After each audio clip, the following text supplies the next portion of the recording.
আরজি কর কাণ্ড নিয়ে এবার মুখ খুললেন বীরভূম লোকসভা কেন্দ্রের সাংসদ শতাব্দী রায়। তিনি বৃহস্পতিবার সিউড়ির সার্কিট হাউসে একটি বৈঠকে অংশগ্রহণ করেছিলেন এবং সেই বৈঠক শেষে সাংবাদিকদের মুখোমুখি হলে আরজি কর কাণ্ড নিয়ে প্রশ্ন ওঠে।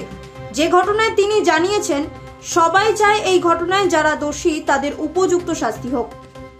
সবাই শাস্তি চাইছে। আলটিমেটলি সবাই, এমন পৃথিবীতে কোনো মানুষ নেই যে এই ঘটনাকে সমর্থন করবে। পৃথিবীতে এমন কোনো মানুষ নেই যে এই ঘটনাকে ঠিক বলবে। সুতরাং সবার আলটিমেটলি টার্গেট হচ্ছে শাস্তি, এবং এই শাস্তি হোক, ফাঁসি হোক, এই অবধি সবাই চাইছে। সুতরাং সেই চাওয়াটা প্রত্যেকের মতন করে চাইছে। যত তাড়াতাড়ি হয় সেটাই সবার কাম্য।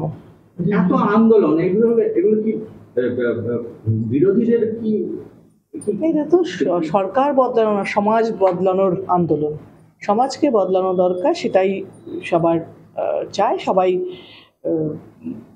যারা এত একটা সাংঘাতিক ঘটনা, এত একটা নিষ্ঠুরতার পরিচয় দিয়েছে যে মানুষগুলো, তাদের শাস্তির দাবিতে। বলছি, নির্যাতিতার নাম এবং ছবি সোশ্যাল মিডিয়া থেকে সরিয়ে দিতে হয়েছে সুপ্রিম কোর্ট, কিন্তু দেখা যাচ্ছে যারা আন্দোলনকারী, যারা রাস্তায় হাঁটছে, তারা বিভিন্ন ক্ষেত্রে ব্যানারের নাম এবং ছবি ব্যবহার করছে। তো সেটা নিয়ে কিছু বলবেন? এটা আমার বলা কিছু নেই। সুপ্রিম কোর্ট বলছে মানুষ মানছে না, কি মানুষ বলছে কোর্ট মানছে না, কি সেটা ওদের যারা করছে, যারা বলছে তাদের ব্যাপারে। কিন্তু আমাকে মতামত হাসপাতালে এখনো কর্মবিরতিতে সবাই আছে, সব জায়গায় যেটা হচ্ছে এখানেও তাই হচ্ছে। যেখানে শেষ হওয়া উচিত না।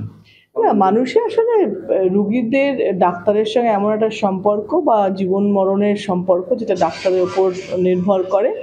সুতরাং চাইবো যে মানুষ যাতে বাঁচতে পারে, সেই জন্য নিশ্চয়ই ডাক্তারদের সেই মানুষগুলোর প্রতি নজর দেবেন।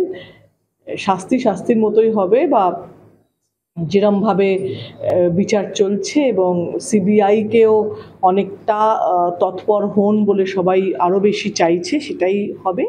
ডাক্তারদের জায়গা থেকে যে যারা মুমূর্ষু বা যারা এমার্জেন্সিতে আসে তাদেরকে চিকিৎসা করে সুস্থ করুক, এটাই আবেদন করব। বলছি, ইনভেস্টিগেশনে আজকে প্রায় 7 দিন হতে চলে সিবিআই। সিবিআইকে প্রশ্নটা করলে ভালো হবে না, যে ওদের ইমপ্রুভমেন্ট কি হয়েছে, ওরা কি করছে। সেই সিবিআইয়ের ইনভেস্টিগেশনে তো ওরাই আছে যারা জানতে পারে।